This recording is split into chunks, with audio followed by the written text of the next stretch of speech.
Shalom, welcome to Nar Shalom in Jerusalem. We're ending Torah 64, another monumentous epic journey in the mind of the tzaddik that he shared with us. And we've come to the end of the Torah is always rooted in the beginning, and the beginning is usually a verse from somewhere in the Tanakh. And the verse that we began with, Vayavo Moshe el Paro. And Moses came to Pharaoh. And God said to Moses, come, and then the Torah tells us, well, he came. So, in other words, God was with Pharaoh. God is in the dark places, folks. In the darkest places, in the palace of the sorcerer, God is there too. And there's still a few of those running around. Trust me. Hineni mevi mahar arbe begevulecha. And then later the pasuk says that God is announcing to Moshe, I'm going to bring the arbe, the locusts, to the land. Now, the locust cloud in Egypt was one of the 10 plagues. And this cloud, it was a little bigger than what you might imagine. Because all the plagues were the turning up the volume of the way reality is, turning up the volume of the blood in the Nile, the red water, turning up the lice on the ground, the frogs in the palace. Everything is kind of natural, just too much.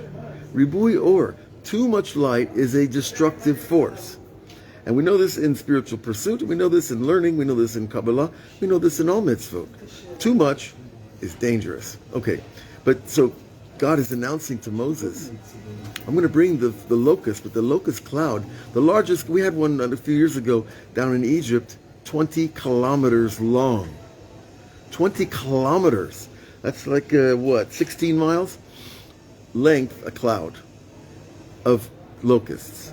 That'll ruin your day. That'll get your windshield dirty. But the Torah tells us that no, there will never be a cloud as big as the one that was in Egypt. So let's start at 20 kilometers. It's 16-mile cloud. Okay? So God just turned up the volume on locusts, and then the creation goes crazy. And this is what people do. They turn up the volume of their spiritual practice or of their physical desires. And all we need is the middle ground, the middle line, the kava emsa in Hebrew, the golden mean, if you want to use that old-fashioned phrase, the middle ground. And people like extremes. The TV is full of extremes.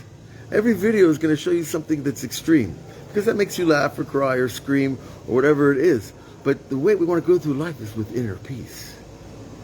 That's when we get the true box seat in the stadium, folks. The box seat of the inner chair from which you can view reality with peace and confidence in your God and confidence in yourself. Now, so Moses got the word that the locusts are coming. And this idea is the idea of the world to come. Well, we see that God is telling Moses what's going to happen in the future, but it's only tomorrow. Here, the Rebbe extrapolates the idea of tomorrow into the world to come, which we know is the world that has no end, the world that is forever. And this is Bechinat Letid Lavo, Ki Machar Lekabel Schar, because we know Masechet Eruvin tells us tomorrow, not tomorrow that we get paid, but the real schar of this world, the real reward of suffering in this world, the real reward of revealing God's name in a very dark, dense, material world is only in the future. Because what reward can He give us to make all the suffering worth it? Is there some reward we're all going to be billionaires that makes up for the Shoah? Is that ridiculous? Does that make us feel better? Is that the purpose of the Jewish people?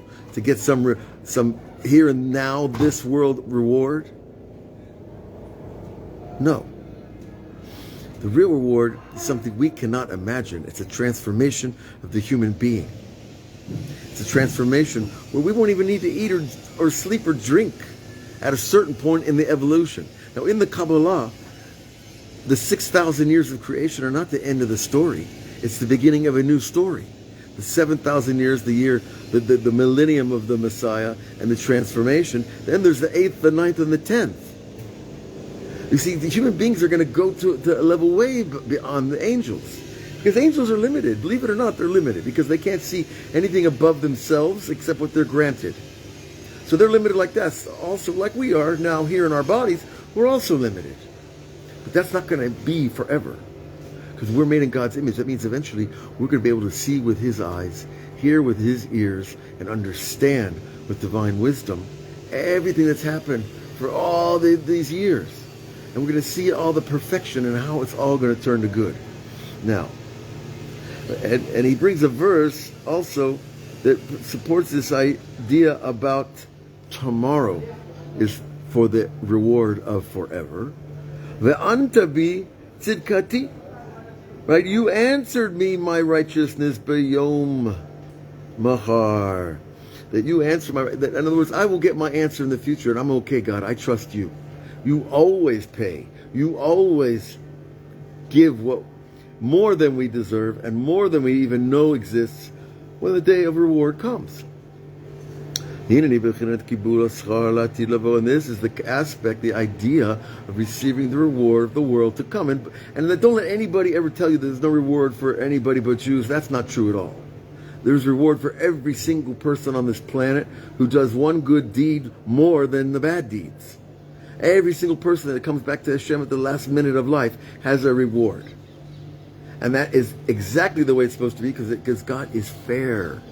And people have a hard time being fair. Even when they're dealing with God's business, they seem to get into God's accounting books very quickly and tell everybody else what they do and don't do, what they should or shouldn't have. And you know, playing God is a very dangerous business. But He's telling us we will get the reward. Here, the reward comes in the future. If it wasn't in the future, again, it would not be worth what we have to go through in this world. And then we will understand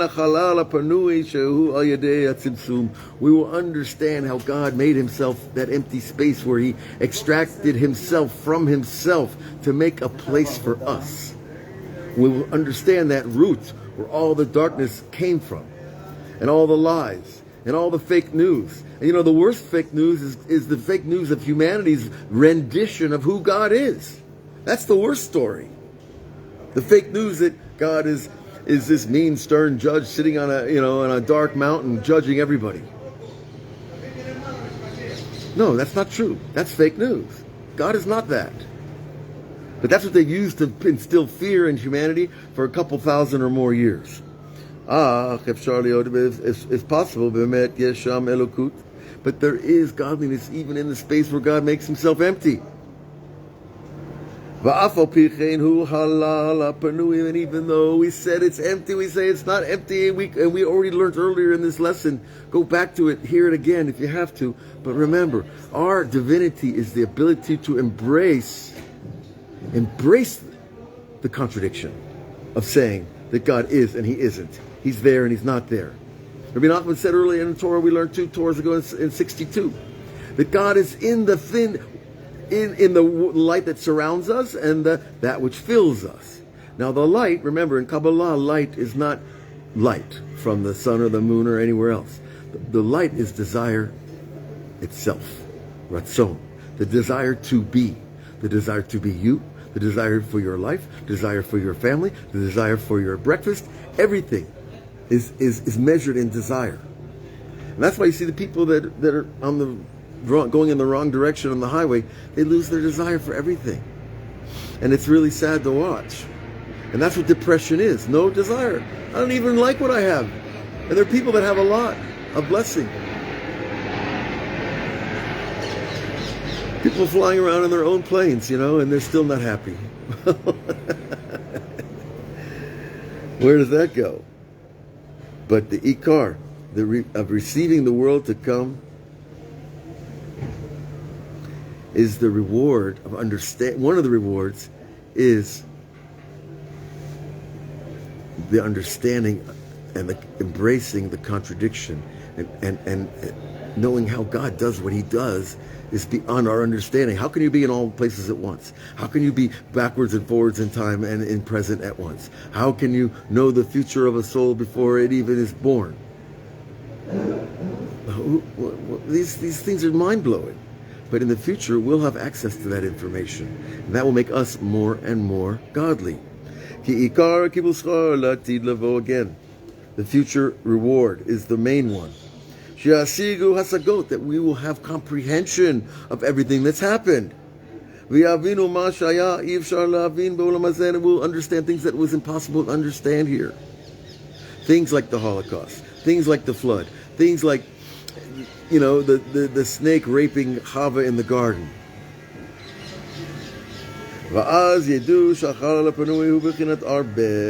And then we will know, the Rebbe's revealing something way from the future, that that when we understand the Chalal Panui, we'll understand the plague of the locusts, of the little grasshoppers.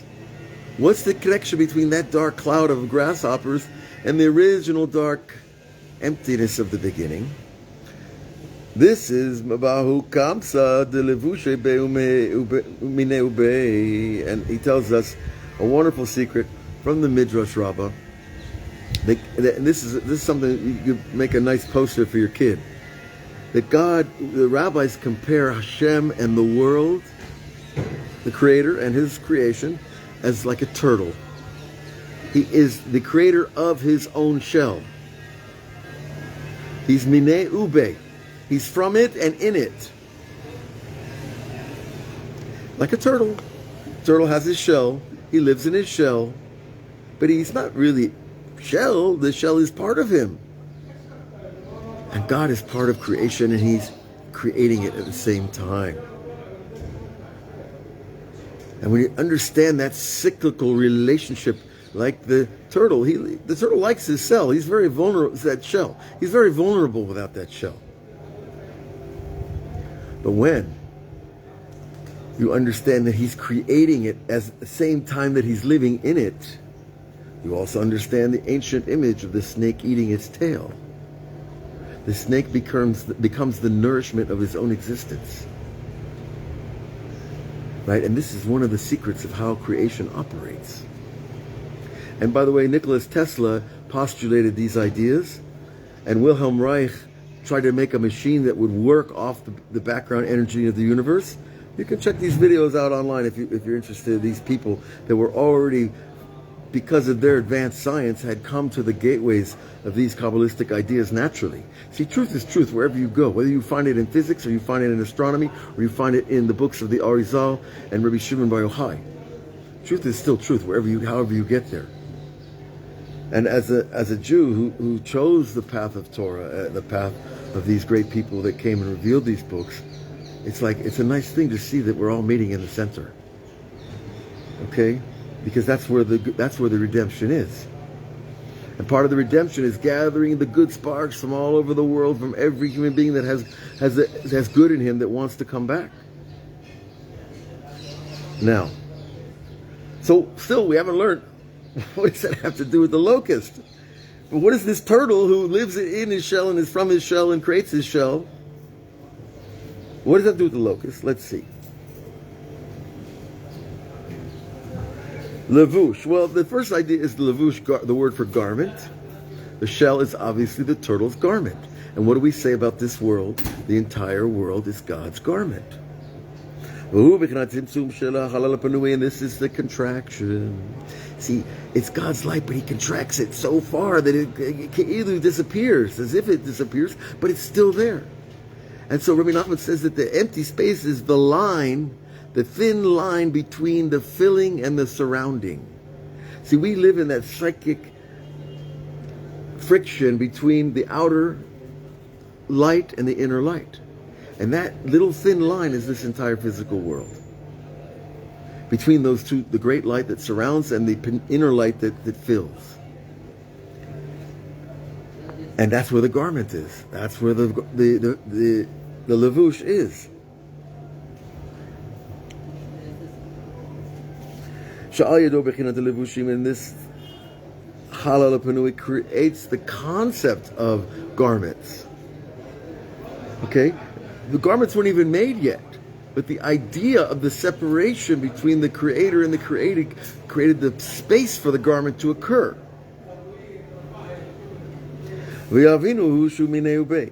And we will understand that He's from it and He's in it.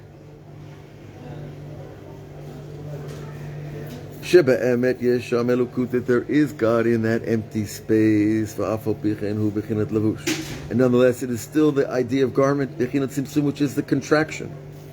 Imagine, you're standing over a beautiful cotton field. We have cotton fields out near where we live, and you see all these beautiful white, fluffy pieces of cotton, right? It's a nice, big, beautiful image.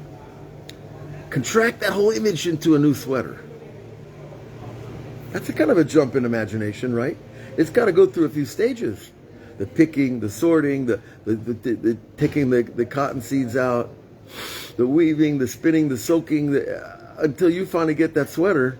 A lot has happened to that cotton. But all of it is the constriction of that expansive field of cotton into your sweater. And you could say, wow, where's the cotton field? Well, it's still out there on the land. But the cotton seeds and the cotton plant, the flower of the cotton, which is the fabric itself. It's not fabric yet, it's just threads, right? It's the contraction of the original light that made it. And you understand that. You understand, wow, then God really is in my sweater. This is a special sweater, right? Even though it's just a garment. The idea of the empty space. And this is, and you will answer my righteousness tomorrow. It's okay, God, I don't need to get paid today. Because I believe in tomorrow. Because tomorrow is forever. But tzidkati, my righteousness, this is the garment again. So you see, why is the Chumash saying that my righteousness is, the Rebbe saying it's a garment? Because it's an act of human endeavor that produces what we call the concept of righteousness. In other words, if you don't have the players playing the drama, then you don't get to extract the essence of the story. And why do you go to the story because it's entertaining. But when you leave at the end of the movie, you want to take away something. What's the takeaway? It's that extraction of the essence of the drama. So here too, and that is how the essence comes out of the garment itself. This is the idea. I enclose myself with righteousness. That when you do righteous acts, you actually create a garment of light around you. And if you had the eyes, you could see it. And if you walk around Jerusalem long enough, you could tell who the righteous people are. And it's not about the hat or the dark coat or anything else. It's a shine, it's a light, it's a halo on a person who does true righteousness with a pure heart. And this is tzedek levashti. Righteousness I was enclosed. Sha'az b'yom mahar, and then tomorrow on the day, sheyeh kibul aschar, in the future there will be the reception, the receiving the reward. V'yitkalei sod b'chinat alebushim, and then in the future you get the revelation of the constriction that happened in this world. And that's why it says that in the future every righteous person will be burnt by his fellow's halo. What does that mean? Nichve b'chupato is the language. It means you'll be burnt by the halo. Chuppah, like the wedding canopy, it's like a canopy on your head. It's your halo. And if you had the spiritual eyes to see how righteous somebody is that you thought was nothing, it would burn you. It would burn my conception of somebody else, that I'm embarrassed that I didn't think this person was special. I didn't see that they were special. Then all of a sudden God turns up the volume and I see this doesn't actually, he turns down my filters so that I could see the true light of each soul. And when you see that light of other people, you get burnt a little bit. You're like, whoa, I don't think I really appreciated this person like I needed to. And that happens to us, even without the world to come knocking at the door. We suddenly realize that we didn't appreciate people in our lives, and that disconnects us in a way that it causes a lot of suffering, as we all know. And this is all, this revelation of the garment is when we see what it's really holding. This bechinat tzimtzum shel hachal hapanui, and this is how God constricted himself into that sweater we call the garments, that empty space that really wasn't empty. You know, it's interesting, the scientists that say that most of the universe is empty space. But is it really? According to this, it's not. Okay, we're almost done with the Torah. Baruch Hashem, he goes on to tell us, then there will be revealed in the future the head of the faithful. That faithfulness itself will be revealed. That people will see who really has the faith. Because most of us are acting some level of our lives who we need to be, who we think we need to be, who our parents taught us to be, who our rabbis tried to train us to be, or who I'm afraid not to be. All kinds of, manipulations that have been done on our self-concept. But in the beginning, in the end, no, it's going to be revealed, Rosh Amanah, the head of faith. Bechinat tavoi tashuri mi Rosh Amanah, come in the line from the head of faith. That you will stand up in line. You will shine out. Anybody will ever need to say, like Moses didn't even know that he was shining with that light on his forehead. The horns of light that were on Moses' forehead. It says, Karen Ora Zarachal Panav. Moses didn't know the light was there until he saw the fear on the people's faces. What does that teach you? That you could carry the light and not even know you have it. And that's scary. That means you're carrying around a divine spark you don't even know is inside you. And Moses had it on his face, on his forehead, and he didn't know. And then he realized, well, everybody's running away from me. I better do something. So he put on he got one of those little Chinese masks, and he was able to hide the light that he didn't even know that he had.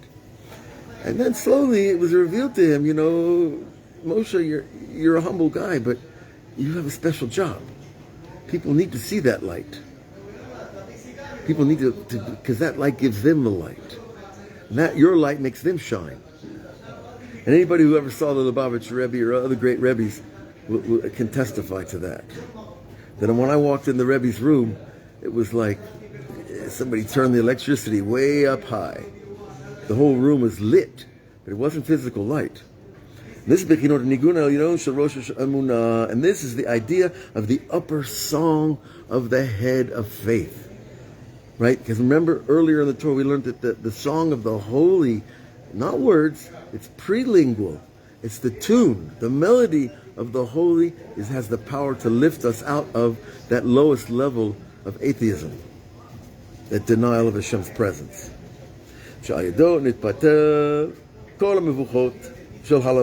then by having that light, that song that lifts us out of that dark space, we erase all the mazes. You're in the middle of a maze in the king's garden and you don't know how to get out, and all of a sudden, all the walls are gone. And you see that you're in the middle of the palace. This is the halapanim. And this is the idea. Tomorrow, God will bring the locust. Remember, we're still looking for the connection. How this plague of the locust connection of this idea of the empty space where God is really hidden in his own contraction, like the turtle hidden in his shell. And it says, Yov said, and behold, the Spirit is in a person, Bechinat Nigina, which is the song. Because when a person has a song, that is a sign of his ruach, of his spirit. And you have a sad person and a happy person. You have a sad song and a happy song. Shehu Bechinat Ruach, and that's the spirit. And then that song that will elevate everybody else will be revealed. Everybody who's fallen into the emunah, the lack of emunah, I should say, into the denial. And then all the denial will be removed instantly. It's going to be very fast when it hits, believe me. And even from that empty space, from the greatest place of God hiding himself, it's going to be removed. And we're going to see it. And we're still going to be human beings. We're going to still have to deal with our lives. But we're going to come from another place completely. And then there's going to be rapid evolution, spiritual, metaphysical evolution of the human race. Because once it's revealed, it spreads, the light spreads. And the darkness will just fall and crumble. So let's not worry about nuclear war. Let's not worry about any of this stuff, because we can all we can do is pray.